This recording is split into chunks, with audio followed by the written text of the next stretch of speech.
here today with Kelley Vlahos. She is the editorial director for Responsible Statecraft, which is the publication established by the Quincy Institute. Kelley is also a friend. She's very kindly published pieces of mine in the past of the American Conservative, and it's good to be talking to you today. Let's start by, why don't you describe the underlying philosophy of the Quincy Institute and responsible statecraft in general? Well, I mean, the underlying philosophy of Quincy is restraint. When I came to Quincy, or I came into the idea of Quincy, so I was sort of around before it even started. Trita Parsi, who is now the vice president for programs, had this great idea. Let's get the left and the right together to get us out of these foreign interventions, these endless wars, this out of control Pentagon budget, this Washington swamp, which is, animated by the military industrial complex. All of those things really resonated with people on the left, but also people on the right. As you mentioned, that I was formerly an editor at the American Conservative. I started writing for the American Conservative in 2007 because I was just fed up with the war in Iraq, the war in Afghanistan, the global war on terror. And I found some like-minded conservatives and libertarians who had the same beliefs, the same values about what our role should be in the world, and that we shouldn't be promoting democracy at the barrel of a gun or conducting, police operations throughout the globe. And so there was a strain of conservatism that was very much against the wars, and bonding with the left, we create a great constituency to fight for restraint in foreign policy, and it changed things from. And in fact, I think it's fair to say that the Quincy Institute has some strange bedfellows as its backers, because I think it's got both them, the Koch family and George Soros. So I think that indicates that it's really gone beyond left-right as far as foreign policy goes. We call it transpartisan. And I think for too long, the foreign policy in this country has been divided and has sort of kept the left and the right from talking to each other. So if the president in the White House is Democrat, then we have all these centrist, moderate Democrats who are fighting for muscular foreign policy. You have a Republican in the White House. You have the hawks and the neocons, fighting for more interventions and preventative wars. And we realize that we have more in common than we don't. And bringing the energy from both those sides and be able to formulate an argument about non-interventionism, about restraint, about seeing the world differently and not through this military primacy lens, and being able to make that argument that it resonates with all Americans and not just along partisan lines. That it's quite a mission, but I think we touched upon something, and you mentioned, the funders. Yeah, we made a big splash when you say you have the Charles Koch Institute on one side and George Soros on the other, but that kind of tells you something. It tells you that they even recognize that this isn't a left-right issue or a partisan issue. It's an American issue. And I think we're making big strides because most Americans are tired of the way we've been doing things. Yeah, I think I'd like to take up that point, because I think you're right. There is a transpartisan consensus, or at least an emerging consensus amongst the American people. I'm not sure we have it though in the political class. I mean, when you say let's have the left and the right talk to each other, I mean, I can think of a few gadflies like say a Barbara Lee and Tulsi Gabbard on the left, and there was, I suppose, Trump on the right, although I'm not sure how much he had a real. Rand Paul. Rand Paul would be another one. But in general, what I'm more struck by is the degree of consensus as far as embracing this militarism. It doesn't seem that who's in power, that it makes much difference. The blob, as President Obama memorably called it, seems to control everything.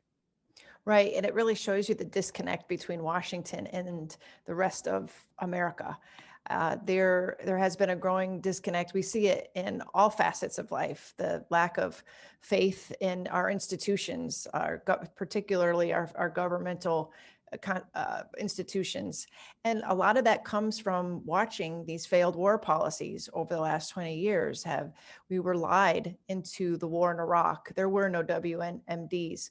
We've been lied to every step of the way. We have to put more troops in because victory is right around the corner. We've been hearing that for 20 years. We're finally getting out of Afghanistan. Well, we might be getting out of Afghanistan. I mean, Well, there's 2,500 troops which may or may not leave. I've noticed that the PR campaign has already started against it. You're getting all these news stories about these wonderful women learning at schools and who can't possibly survive without those 2,500 American troops. And but I question whether we actually are leaving. It seems to me that we've just privatized the conflict there, haven't we? Well, I mean, you correctly identify that there are some troubling signals. One of them being that the media and the blob have made a concerted effort to question President Biden's commitment to leave by September 11th. And, I say that because you're correct. We keep seeing headlines about what will happen when we leave. Will little girls not be able to go to school or have to worry about getting blown up if they do go to school? Will the Taliban end up taking over? Do the Afghan security forces, are they even capable of holding the security there? And so we've been seeing this drumbeat of suggestion that this is going to be another Vietnam where people are hanging off the helicopter, leaving the roof of Saigon. That I think is expected after 20 years and watching the blob in action. As a reporter, I see how this kicks into high gear every time there's a suggestion that we should be pulling troops out of a war zone. So I'm not surprised with that, but there are other concerns. We will have plenty of contractors there. We know now that they have signed contracts with defense companies, whether it be for security or logistics, well beyond that September 11th due date or deadline.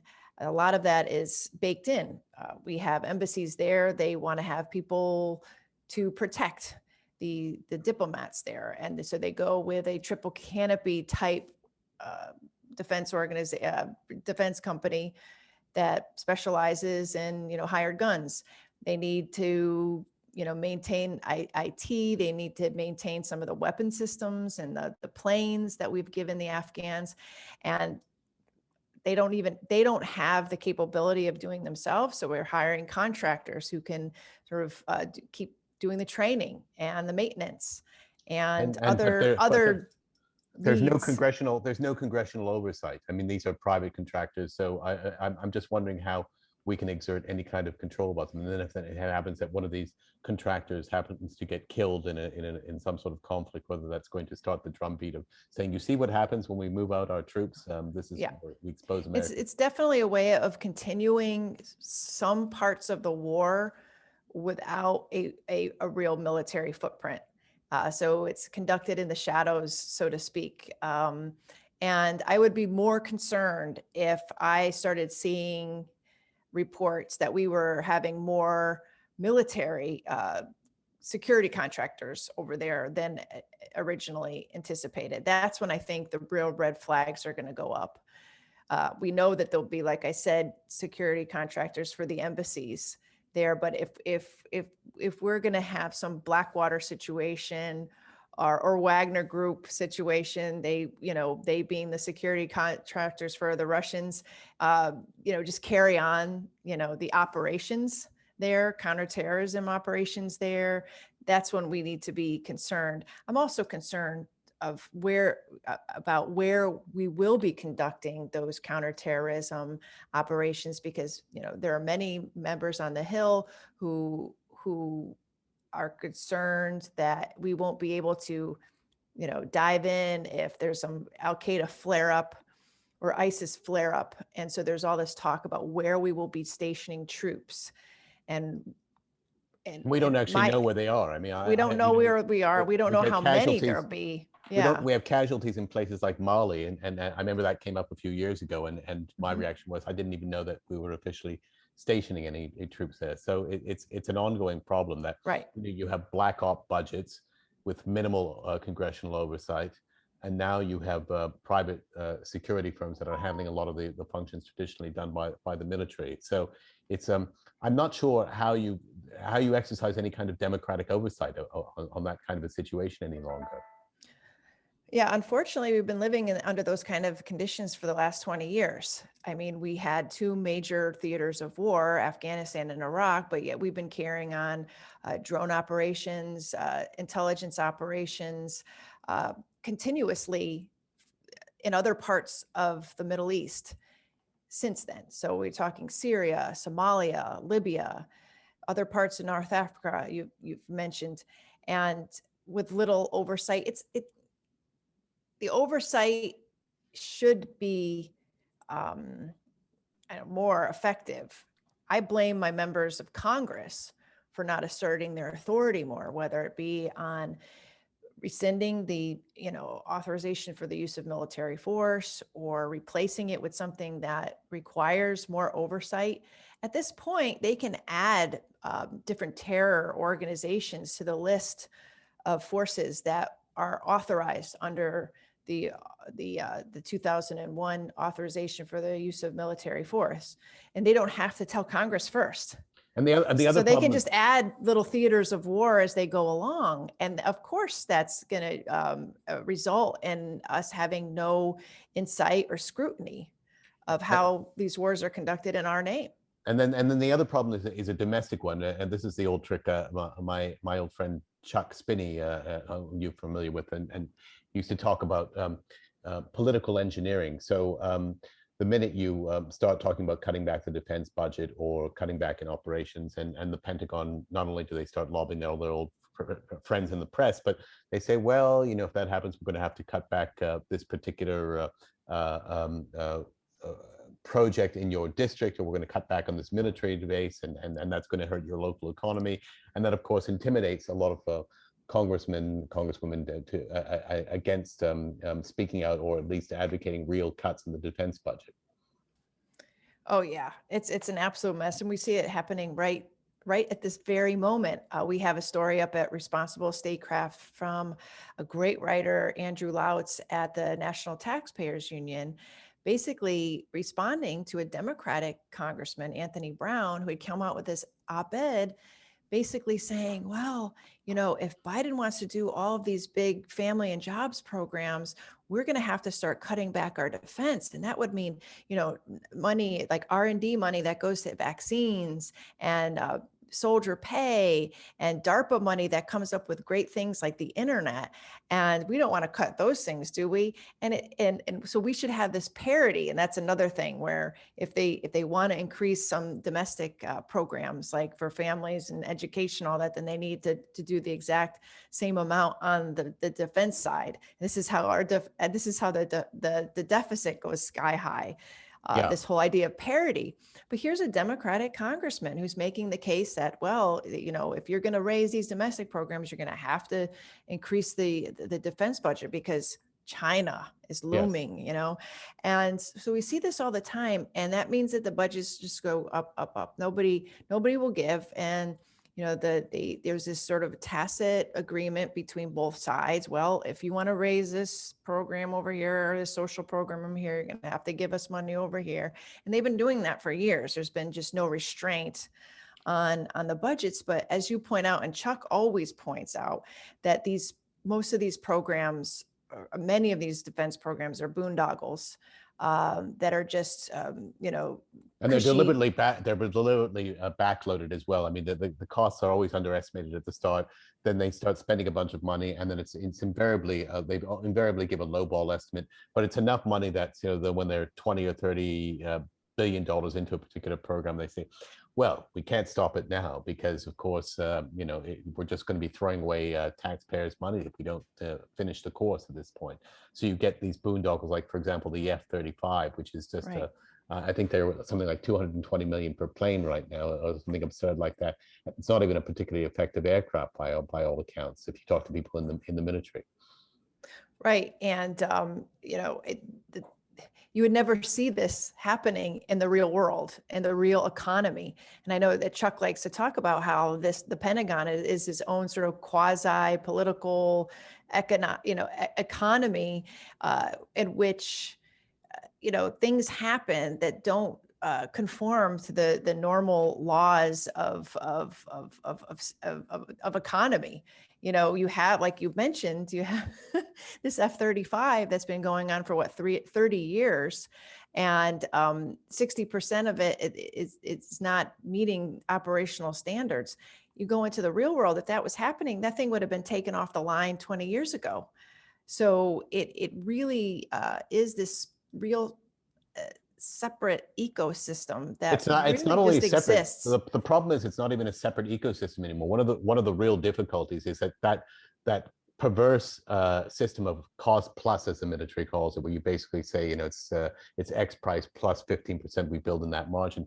That's actually starting to seep into the civilian economy. So which is why you're seeing companies that had hitherto had sterling reputations as civilian contractors, like say Boeing, being a perfect illustration of, you know, the infecting hand of the military comes into play. They take over Lockheed Douglas and McDonnell Douglas and Lockheed, and what happens is that they start embracing these kinds of practices in their civilian aircraft manufacturing, and then of course you get disasters like the 787 Dreamliner and more recently the 737 MAX 8. So it just has a deleterious impact on the entire civilian economy as well. Yeah, you're right. And you know, another thing, and I'm sure that, you know, Chuck has talked about quite a bit, and a lot of people in our space that are, you know, real reform-minded folks have talked about the fact that the number of companies that have had access to defense contractors has shrunk. So you have these top 5 biggest defense contractor. You mentioned Boeing, and then there's General Dynamics and Northrop Grumman and Raytheon and Lockheed. And they go out and not only do they dominate the space, but then they start gobbling up other companies, so they're able to monopolize the space. And, you know, like a space, not only does that, you know, unfortunately, you know, eliminate the competition. So small companies can't get in, and they can't get in because of the budgetary cycle in which, you know, these big companies have tons of money in reserve, and they can stretch out these bidding processes longer than small companies that, you know, need the money, and they bid and they got to do the work and get on. So it's looking more like a Soviet Union style of economy. Well, it's Soviet Union, and the product isn't as effective because there is no incentive for these companies to do better, to be more streamlined. You know, you hit it on the head with the Soviet comparison. But I did a piece on the nuclear industry a few years ago, and you know, it's dangerous. So if you have a handful of companies that are winning all the contracts, and they've muscled out the little guy, they have no incentive to do a good job.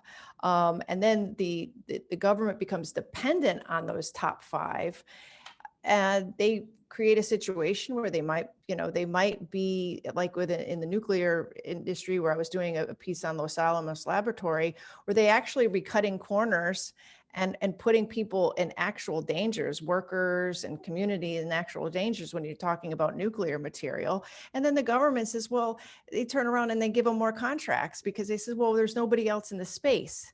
No other choice. And if you give it to no other choice, and you can't give it to a foreign firm because of course then they invoke national security issues. So it's which is another problem. So they're too expensive. They're not doing a very good job. They're not, you know, they're not producing a viable product like we see in the F-35.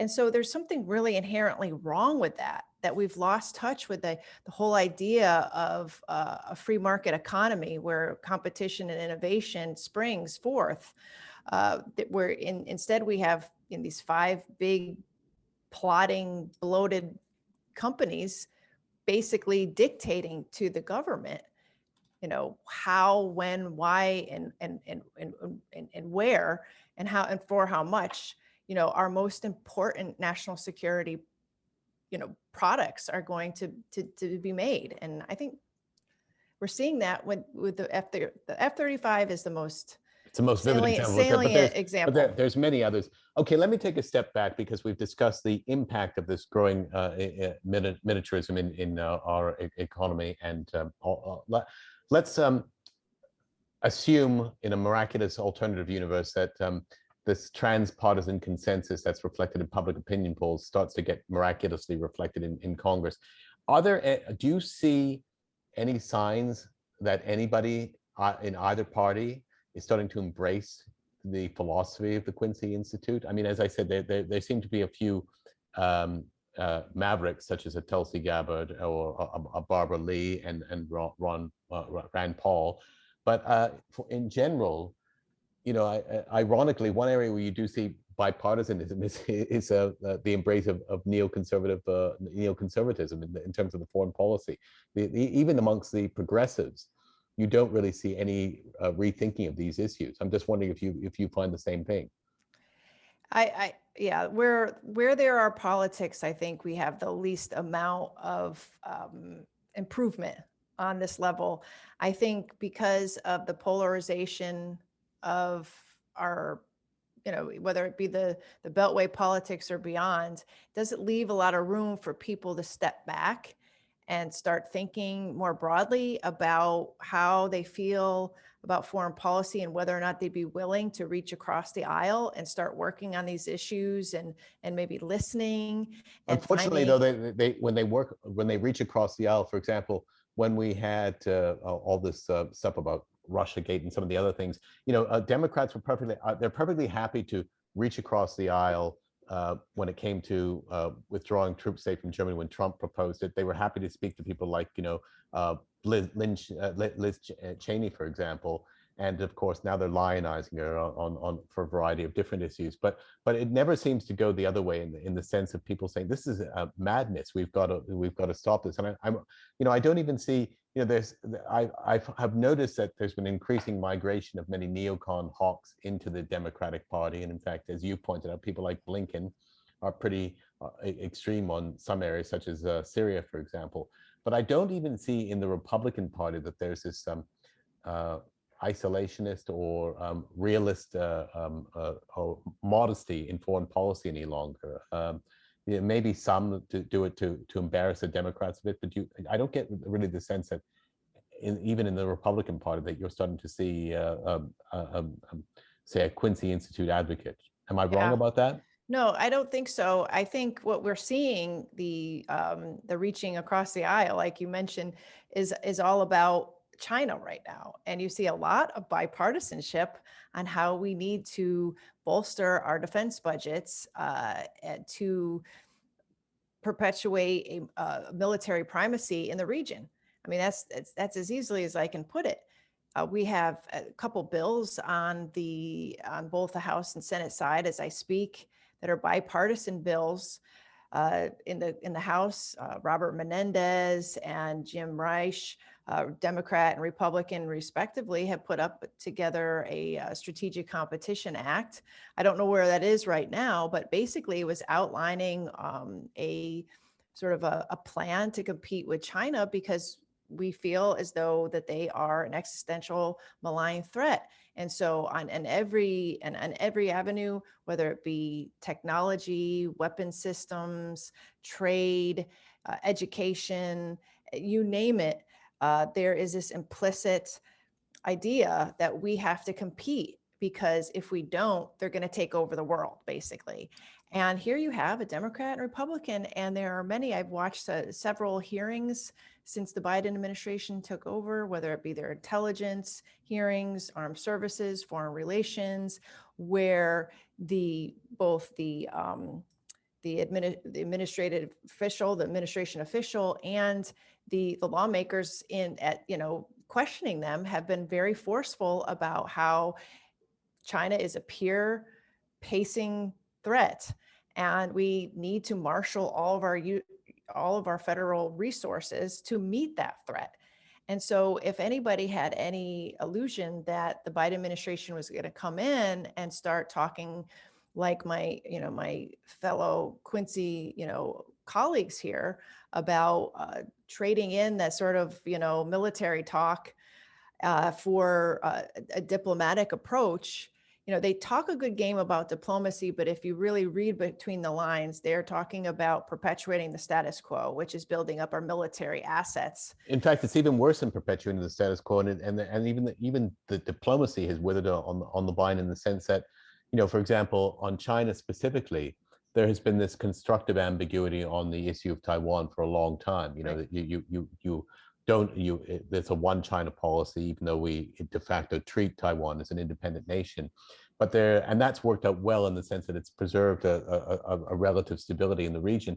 But increasingly, it seems to me, you're getting more and more efforts to treat Taiwan as an independent country, to threaten to dissolve that constructive ambiguity. And that strikes me as being very dangerous. That takes it beyond economic competition and to the point where you could seriously provoke China into doing something on Taiwan, which would be disastrous from an economic and military standpoint.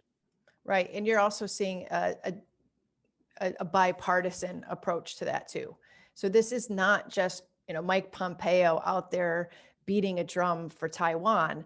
Now we have other Democrats and their surrogates in think tanks and in the blob saying that we need strategic clarity on Taiwan. We should just, dismiss this idea that they're our friends, but we're not going to clarify what our response would be if they were attacked. And I find that dangerous because I don't think the United States is prepared to fight a war with China. So if you're going to go out there and be strategically clear and say, we will defend Taiwan if they are attacked, well, you better be ready to actually fight that war. And I don't think we are. So what are you going to do? Are you going to jack up the Taiwanese hopes and belief that we got their back and then leave them hanging when China actually attacks them? So it's, there are much smarter people than I on this issue, but I find like that's common sense. And I feel like the strategic ambiguity has worked up until this point in keeping a balance in the region amid all of these tensions that we have with China. But the more that you hear some of these folks on the left and the right rattling the saber, the more that pokes at China and escalates those tensions. And it's even more dangerous. You see that in the news too. You see them responding and saying, you better back off. Every day in the news, there is a tit and for tat in the South China Sea right now. And it's even worse than the original Cold War, because I think at least in the original Cold War, there was this underlying fear of mutually assured destruction given the nuclear stockpiles. And so, as unpalatable as it was, we weren't going to send in NATO troops to Hungary in 1956 or into Czechoslovakia in 1968. But now we seem to have less constraint about extending security guarantees to countries where we have no strategic interests. I mean, you arguably could say that Taiwan, at least there's some important economic considerations there, but in places, for example, like the Ukraine, to go to the other side of the globe, we're getting involved in provoking the Russians in areas where we've had no national strategic interests, and I don't think that it's been thought through the implications if we have to go to the defense of some of these places. Right, and I think it combines with the real toxic politics over the issue of Russia. This really, I mean, we're looking at a real volatile situation, because I don't believe that the United States really wants to fight a war with Russia, but we do everything we can, and I'm not saying me and you, but the Washington, to almost assure that that's going to happen. So it's this idea that our domestic politics are driving up the tensions there, and as well as our NATO alliance. We are in the middle of a massive drill there right now, and we're happy to talk a big game when we meet with our NATO partners and say, listen, we can't let the Russia threat,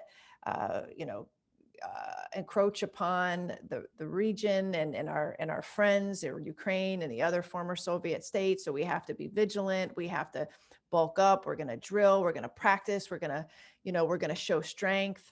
We're going to, and Russia looks at all this and they say, okay, we're going to do the same thing. And so there you see this massive buildup on the border.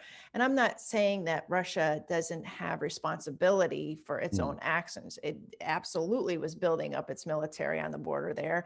And Ukraine was doing the same on the other side. But then when the United States comes in and say, we got your back, NATO's got your back, that sends all sorts of signals. And then when you really drill down on it, you realize NATO's not ready to fight a war with Russia. We're probably not going to bring Ukraine into NATO. I don't even know who had that idea in the first place. Yeah. I mean, Ukraine has never been an area of a major national strategic importance for the United States. And I mean, to me, I always say that it's a bit like, if you recall the Cuban Missile Crisis, it seems to me that Americans understandably did not relish the idea of Russian missiles on Cuban soil. So you can see why the Russians would feel somewhat uneasy about having a NATO encampment right on their borders. And right. So, but that and also it's like the situation with Taiwan. If we give Ukraine the idea that we would be swooping in to defend them if they were attacked, that leads them to maybe not pursue a diplomatic path as they would if they knew that nobody had their back. So it changes the dynamic there. It gives false hopes to smaller countries who believe our support is there unconditionally, and it creates a situation where we might get into something that we're not prepared. It's especially in the Ukraine. It seems that there's an insensitivity because the country itself, is profoundly divided. That there's a very, very substantial part of the country that is quite pro-Russia. So you risk civil war. It doesn't seem to me that there's an appreciation for these internal dynamics in a country like the Ukraine, which often seems to be the problem when we start waving the flag. Everywhere. Yeah. Let me shift to a different part of the world right now. You've written about this recently, the Middle Eastern conflict, particularly with what's happening in Israel and Gaza. What do you think a Quincy Institute-led policy would look like in that part of the world if we were embracing the principles of the Institute? Well, if we were embracing the principles of the Institute, it would be to stop giving Israel and every other country in the world a blank check to basically do whatever they wanted in the region, thinking that the United States would be supplying or providing unconditional support for their actions, and to start treating every country as though, okay, you are a friend, maybe even a partner, but we're not going to give you billions of dollars in military aid for you to turn around and start bombing your neighbors or crushing protests in the streets or starting wars in other countries.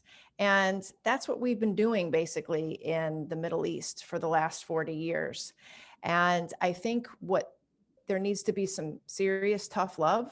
I think the Quincy Institute has advocated very forcefully and vocally that we think that we should start extricating from our presence, particularly our military presence in the Middle East. So there would not be any security guarantees for any country. We will be happy to remain in the region as diplomatic partners and engage in that way and trade and in other ways. But our military presence has become a drag, literally a dangerous, toxic drag on world politics and conflict in the region. And in fact, that includes Israel. And the Middle East, in fact, it's been deemed an area of vital strategic national interest since the Carter Doctrine in 1979. Obviously, that was to prevent another oil type of shock. But we're in a different universe today. Right. We have people advocating a Green New Deal. We have substantial energy. I wouldn't say we can go as far as energy independence, but certainly the reliance on Middle Eastern oil is not nearly as acute, and in fact, it runs contrary to the goal of climate change and decarbonization, and that never seems to be linked, or we just seem to run on these things, run on fumes, or they literally run on muscle memory, but they don't seem to, there's no coherence to the policy any longer. Yeah, I like that idea of the muscle memory and the fumes and the orthodoxies that have controlled our movements and our policies in the region. You identified it very clearly. What are our strategic interests there?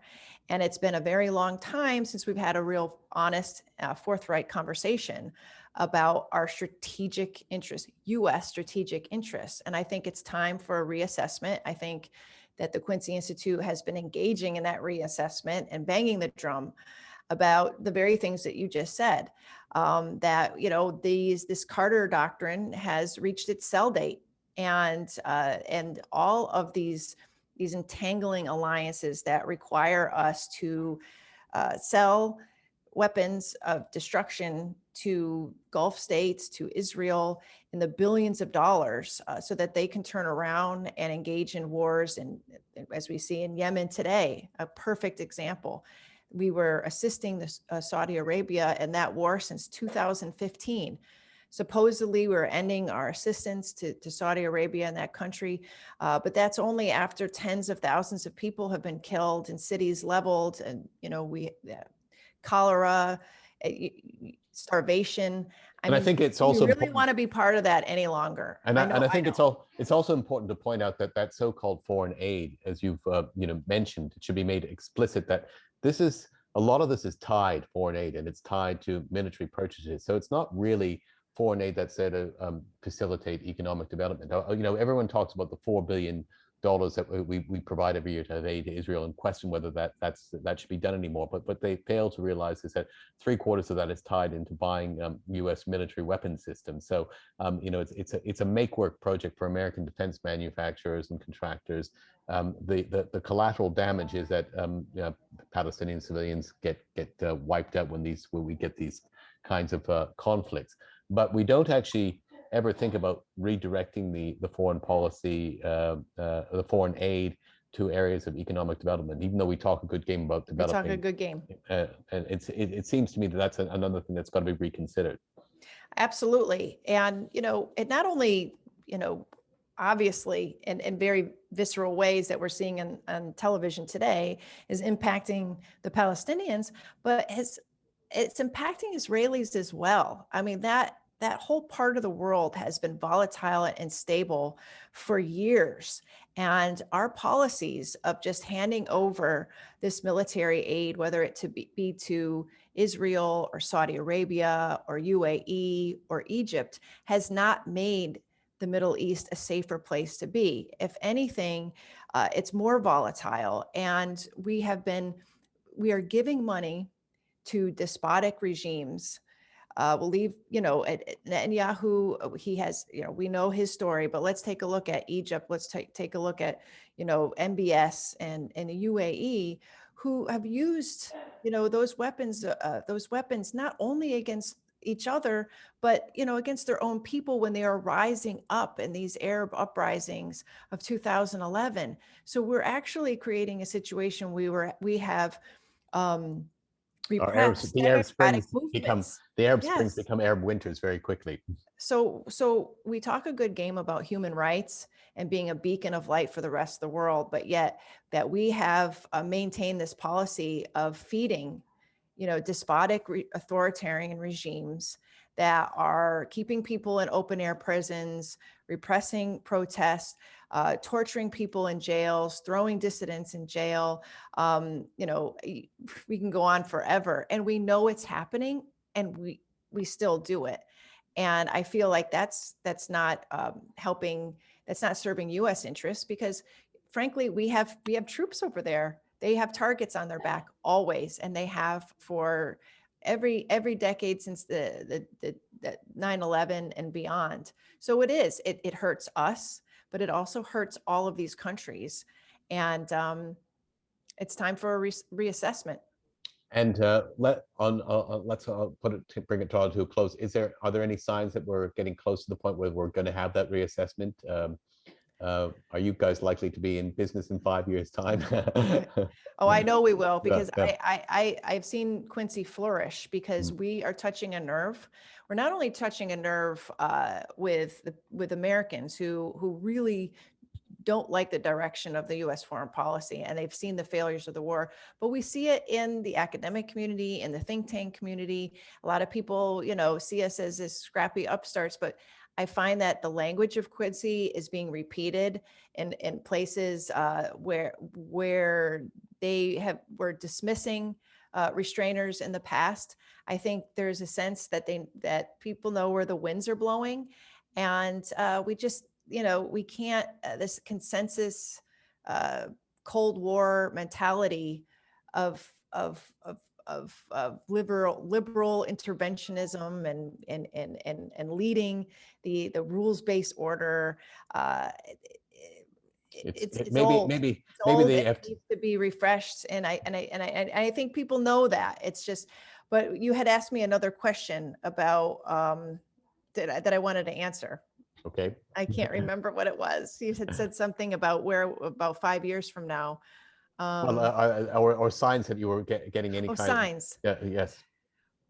Well, I think what you're seeing today are the progressives in the Congress are the ones that are really holding Biden's feet to the fire about the arms sales to the UAE, to Saudi Arabia, and most recently to Israel. And they are willing to break with Biden over this. They've been the most vocal, whether it be Barbara Lee or Ilhan Omar, or, some of these others like Chris Murphy, or our AOC.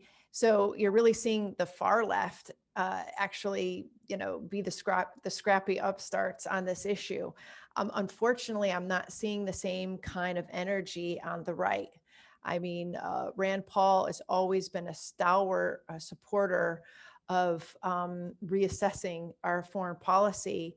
And he talks a good game. I'm not sure he's actually done something. When push comes to shove, he seems to vote in a way that doesn't really change the overall trend or really take a tough stand. I think the problem, there is that he's in a party that's pretty well stacked against him. I mean, I've been actually pretty impressed with a lot of his votes. Yeah, sometimes he just knows that he knows a bill is not going to pass, and he's not going to go up against the party. He's not going to waste the political capital on it. Right. He's not like, his father would, his father would vote for anything if it matched up with, his principles. But, to be a senator in this environment, you obviously have to pick your battles. And I have been impressed with him, but he's There's only so much outnumbered. Yeah.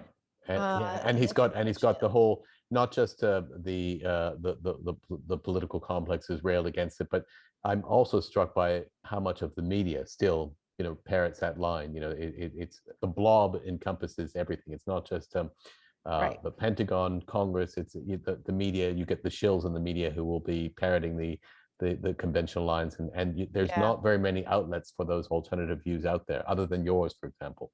Right. Exactly. And there's obviously you have your publications on the left. Antiwar.com is technically a right-leaning publication, and it's been around since the Bosnian War. And those guys are incredible because they have never wavered. So if you're looking for right of the dial, anti-war news and views, I would go to Anti-War.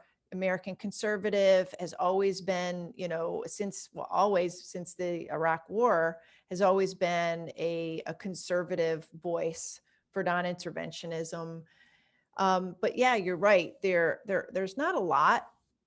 And I'm just afraid that today's politics are really trending towards the old Cold Warrior Republican conservatism. Where you see the Tom Cottons and Liz Cheneys, and you can hear in their rhetoric, they're going to be against getting back into that Iran deal. They are going to be pumping their fist to get more money to yes, it's not against it's not China. a moderate George H.W. Bush type of realism. Even I mean, granted, Bush himself was not exactly a crusader for less military spending, but there was a certain degree of restraint that he offered Realism, and realism. Yeah, even Nixon had that to some degree, but you don't seem to find that really in either party anymore. Which is, in fact, the last time we saw that was probably Gulf War I, and since that time, and of course. I still recall that when that after 4 days, the editorial page of the Wall Street Journal came up with, finish the job, let's get in there. I mean, the one good thing perhaps that George W. Bush did was vindicate his father's conservatism on that issue, because he showed what a fiasco would happen if we actually went into Iraq and tried to quote unquote finish the job. The job never gets finished. Yeah, there's no reflection going on right now in the Republican Party on foreign policy. That's the sad thing. There's this idea that Iraq happened, it was a failure, it was a mistake, but let's not look too closely. And that's dangerous, because they're already talking about China in the same way that they were talking about Iraq. They're talking, they're already mobilizing against the Iran nuclear deal in the same way that they talked about it during Obama's time. So there doesn't seem to be any reflection. There doesn't seem to be any lessons learned, unfortunately. I think when you talk to Republicans and conservatives in private settings, they'll tell you what a fiasco Iraq was. There's no disagreement there. But politically, all of these men and women seem to think that they have to talk a tough line on foreign policy, and more than not, they are hawkish, and that extends to bolstering the defense budgets and saber rattling vocally against Iran and China and terrorism in general, and anybody who suggests maybe taking a more diplomatic path are called soft on terror, soft appeasers, defeatists. So things haven't changed much in the last 20 years, unfortunately. Arguably, it's been going on even longer. I mean, you think back to Eisenhower's warnings about the military-industrial complex back in 1961, and Kennan's concerns expressed in the late 1980s, and it does seem that we're not in a better place. But hopefully, with the wisdom being offered by institutes like yours and responsible statecraft, we can start slowly engendering a change. So Kelley, I want to thank you for taking the time to talking to us. It's been great hearing your views, and hopefully some of that wisdom will begin to percolate in Washington. Thank you so much.